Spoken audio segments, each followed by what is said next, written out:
नमस्कार। स्वागत है आपका न्यूज लॉन्चर पर। मैं हूं अशोक वानखड़े।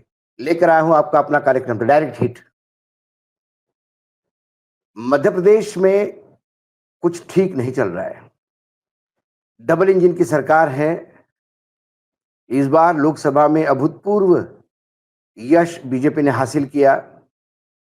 विधानसभा में भी सरकार बनाई, लेकिन मामा के बजाय भांजे को यानी मोहन यादव शिवराज सिंह चौहान के सामने छोटे ही है हर बात से।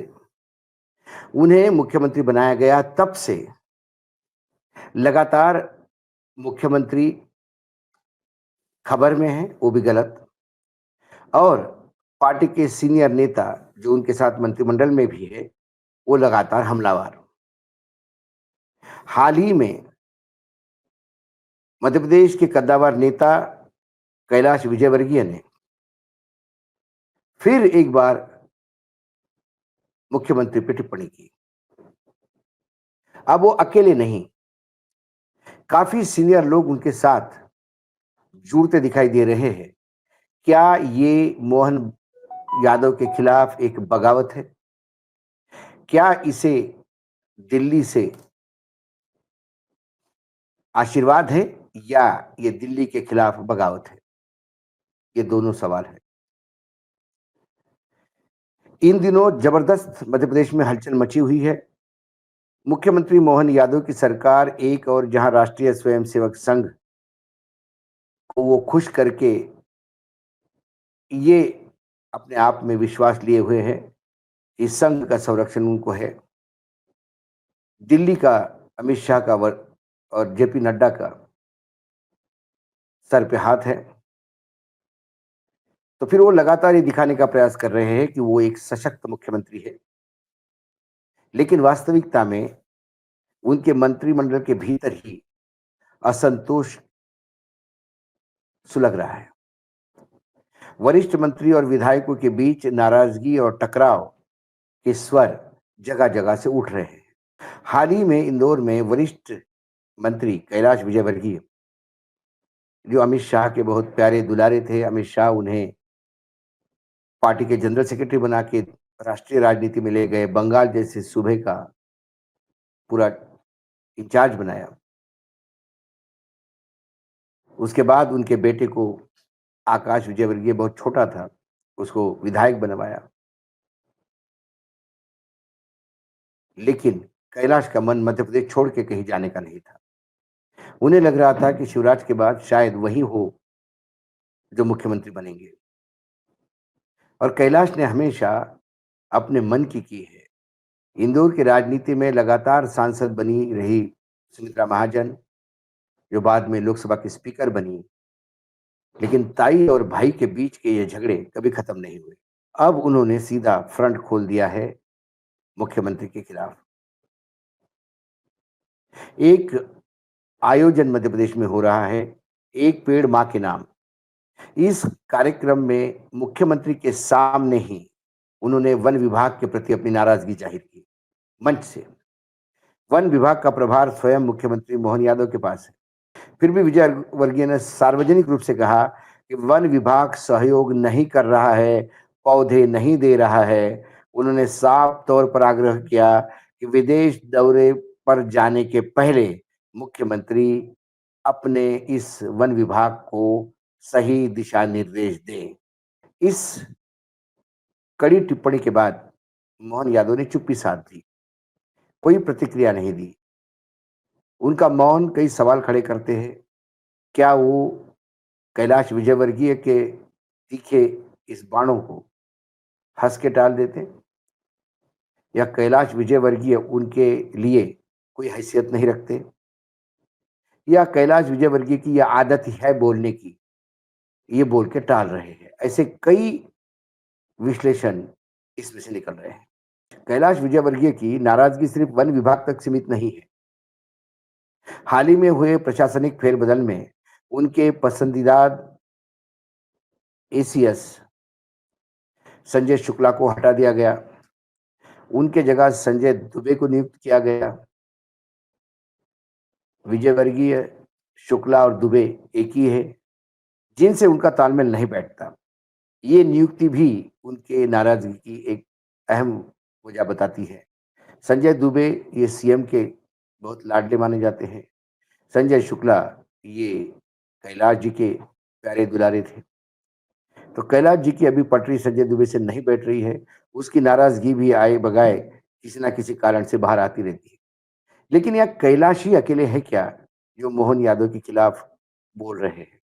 मंत्रिमंडल के वरिष्ठ सदस्य जैसे प्रहलाद पटेल, राकेश सिंह, नरेंद्र सिंह तोमर, ये तीनों मुख्यमंत्री के दावेदार थे। प्रहलाद पटेल को जब भेजा गया दिल्ली से इस्तीफा लेकर, वो दिल्ली में मंत्री थे। जब उन्हें विधानसभा लड़ने के लिए बोला गया, तो उन्हें लगा कि वो मुख्यमंत्री के उम्मीदवार के तौर पर जाना गया है। दूसरी तरफ नरेंद्र सिंह तोमर एक कद्दावर कैबिनेट मंत्री थे। उन्हें भी जब विधानसभा लड़ाया गया, तो उन्हें भी लगा कि मैं ही मुख्यमंत्री बनूँगा। लेकिन नरेंद्र सिंह तोमर को स्पीकर पद दे के चुप कराया गया और प्रहलाद पटेल अब राज्य में कैबिनेट मंत्री हैं। अब कहीं न कहीं जातीय समीकरण के चलते युवा होना या जेपी नड्डा और अमित शाह से नज़दीकी होना, इसके चलते मोहन यादव के नसीब में मुख्यमंत्री पद आया। मोहन यादव के गृह नगर उज्जैन में आगामी सिंहस्थ महाकुंभ की तैयारी जोरों शोरों से चल रही है। हजारों करोड़ के टेंडर जारी हो चुके हैं। इस संदर्भ में भी बैठकों में जो कैबिनेट की बैठकें हुई है, उसमें सड़कों की योजना और लागत को लेकर प्रहलाद पटेल, विजय वर्गीय ने खुलकर विरोध दर्ज किया था और मीडिया में भी इसे काफी जगह मिल गई थी। प्रहलाद पटेल और राकेश सिंह को भी अपने अपने विभागों में दिक्कतों का सामना करना पड़ रहा है। राकेश सिंह जो लोक निर्माण मंत्री है, बार बार मुख्यमंत्री कार्यालय के चक्कर काटने को मजबूर है। यह असंतोष मंत्रिमंडल के अन्य सदस्यों में भी देखा जा रहा है। ऑफ द रिकॉर्ड ऑफिसर सही से वो अपनी नाराजगी लगातार बयां करते रहते हैं। मोहन यादव ने अपने पास दर्जन से ज्यादा विभाग रखे हैं, जिसमें सामान्य प्रशासन, गृह, जेल, वन, खनिज, जनसंपर्क, उद्योग, विमानन, लोक सेवा प्रबंधन और प्रवासी भारतीय जैसे महत्वपूर्ण विभाग शामिल हैं। इसके साथ ही उन्होंने सबसे ज्यादा राजनीतिक दबाव इंदौर के जिले का प्रभारी खुद अपने आप को बना दिया, जो पहले किसी मुख्यमंत्री के पास नहीं था। कैलाश इंदौर पे अपना वर्चस्व बनाए रखना चाहते हैं और कैलाश की हमेशा जमीन ही इंदौर की राजनीति रही है। वहां पालक मंत्री यदि मुख्यमंत्री बनेंगे, तो अधिकारी पालक मंत्री को रिपोर्ट करेंगे डायरेक्ट। कहीं ना कहीं कैलाश परेशानी में तो है। दूसरी बात, इंदौर एक बहुत बेहतरीन एटीएम है सत्ताधीशों के लिए। उस एटीएम की चौकीदारी यदि मुख्यमंत्री के पास चली जाती है, तो फिर बाकी लोगों को तकलीफ तो होगी। दूसरी बात, मोहन यादव ने दिसंबर 2023 में मुख्यमंत्री की शपथ ली थी। 19 महीने पूरे हो गए हैं। अब तक 2 बार मंत्रिमंडल का विस्तार हो चुका है। हाल ही में कांग्रेस छोड़ के भाजपा में आए रामनिवास रावत को भी मंत्री बनाया गया। हालांकि वह उपचुनाव में हार गए थे। इसके बावजूद उन्हें वन और पर्यावरण विभाग सौंपा गया, जिससे पूर्व मंत्री नागर सिंह चौहान और उनकी पत्नी जो सांसद है अनिता सिंह चौहान ने नाराजगी व्यक्त की और इस्तीफे की धमकी तक दे डाली, क्योंकि रावत और नागर सिंह चौहान, अनिता सिंह चौहान ये एक ही क्षेत्र के नेता है और फिर उन्हें लगा कि हमारा विरोध करने वाला ही हमारे यहाँ मंत्रिमंडल में कैसे आ सकता है। प्रदेश में 55 जिले हैं। 25 जिलों में प्रतिनिधित्व है मंत्रिमंडल में। कई प्रमुख जिले जैसे भोपाल, इंदौर, ग्वालियर में 2-2 मंत्री हैं, जबकि अन्य जिले उपेक्षित हैं। जातीय संतुलन की भी कमी महसूस की जा रही है और असंतोष लगातार बढ़ रहा है। मोहन यादव अब जल्दी ही 1200 से अधिक राजनीतिक नियुक्तियों की प्रक्रिया शुरू कर सकते हैं। यह कदम उन कार्यकर्ताओं और नेताओं को उपकृत करने के लिए उठाया जाएगा, जिन्होंने पार्टी के लिए मेहनत की और पार्टी में हाशिए पे पड़े हुए हैं। पूर्व में मुख्यमंत्री शिवराज सिंह चौहान के समय ये सारे पद अक्सर खाली ही रहा करते थे। मोहन यादव को संघ के वरिष्ठ नेता सुरेश सोनी का पूर्ण रूप से समर्थन है। यही सोनी है जो मोदी और शाह के लिए भी लगातार वकील का काम करते हैं। जो हाल ही में खंडेलवाल वहाँ पे जो अध्यक्ष बने हैं, हेमंत खंडेलवाल, वो भी सुरेश सोनी के ही आदमी माने जाते हैं। और फिर खंडेलवाल और भले ही शिवराज के नज़दीकी माने जाते थे एक समय में, लेकिन सुरेश सोनी की वजह से अब वो खंडेलवाल भी मोहन यादव के ही साथी माने गए हैं। अब सवाल ये है कि मोहन यादव एक तरफ लगातार वो भी डिसीजन ले रहे हैं जो अभी तक किसी ने नहीं लिए। कुछ डिसीजन अप्रिय भी हो सकते हैं, लेकिन प्रदेश के लिए यदि वो कुछ लाभदायक होगा तो वो करते तो है।